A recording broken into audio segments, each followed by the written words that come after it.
Buffalo Bishop Richard Malone doubling down, saying he is not going to be stepping down. He has no intention to. Instead, turning the conversation into explaining this complex relationship between two priests and a seminarian, Father Nowak, Reverend Richard Bernat, as well as the seminarian Matthew Bojanowski. That's right. And the response, this coming as response today to the continued reporting from I-Team Chief Investigator Charlie Specht, who released this report this morning that included audio recordings of the bishop himself saying that this situation that he tried to explain today was in, quote, a crisis situation, could force him to resign in terms of his handling of it and the complexity of all of that today. And in response to Charlie's story this morning, you had heard right there, Congressman Brian Higgins coming out again today and asking for Bishop Malone to resign, to step down. In his final comments here today, he said he's entitled to his opinion.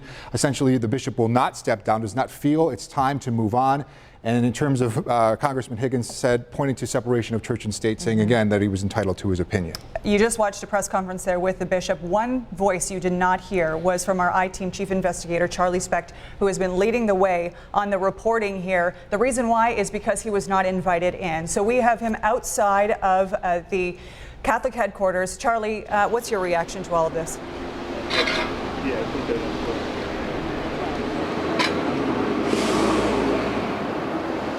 Actually, you said it. This really sounded like a soap opera here. Where do we even begin to start? First of all, the headline is that the bishop is not resigning. As he did almost exactly a year ago, he is digging his heels in, and he is saying that he is staying as the Bishop of Buffalo. Now, Bishop Malone focused his news conference on the allegations that have been unveiled through the secret audio recordings that we have obtained from his priest secretary, Father Richard Bernat. Those allegations involved alleged sexual harassment by Father Jeffrey Nowak. But the bishop started off his news conference and almost said nothing about those sexual harassment allegations. He started by talking about the seminarian making those allegations, Matthew Bojanowski, saying that the seal of the confessional being broken, that was an allegation that's been unproven. He blamed the victim, so to speak, here by saying that Matthew hasn't participated in the diocese's own internal investigation when clearly documents and audio recordings show otherwise. And we know as of recently as a week ago was when the diocese investigator was still asking him to participate in this. The other thing, Bishop Malone spoke about Father Nowak. He said that he denied some of the allegations. He refused to go into treatment. It was a 6-hour interview with the priest. But as expected, Bishop Malone wanted to focus most of the attention on his former secretary, Father Richard, who he says broke church law in providing these tapes to us. He said he was, quote, truly a disappointment to me once he made this serious breach of confidence. He said he's given him a canonical warning here. He was questioned by the reporters in the room. I have to say, we were not allowed into that room. We did ask why, and we were not given an explanation by the diocese chief of security, in effect, Steve Halter, former federal agent. He told us that we'd have to ask Kathy Spangler. She did not come out to speak with us.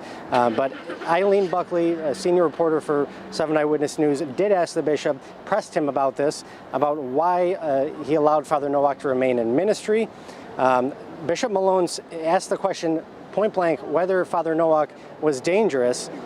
He said, I hope he's not. That's an answer that's probably not going to sit well with the people at Our Lady of Help of Christians Church in Cheektowaga. He said he's not going to resign, even using the term, he said, I'm not a masochist, that people have been coming up to him after church telling him he should stay. And it's clear here that the credit, or some might say, his critics might say the blame for Bishop Malone staying here as Buffalo bishops lies with many of the priests in this diocese, the so-called good priests who have been quiet and have refused to call for his resignation. Bishop Malone said directly in the news conference, first time, if I felt like the majority of the priests were against me, I might reconsider. So if there are priests out there, he said he might reconsider and think about resigning, but he feels clearly that he has the confidence of his people.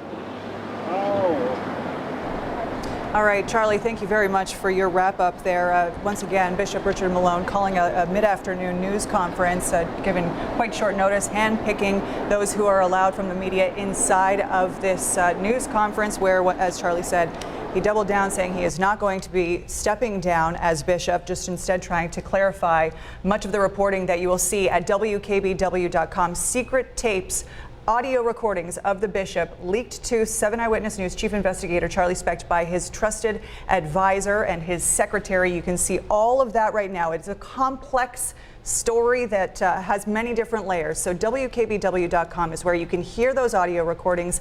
You can get the full grasp of this very complicated story.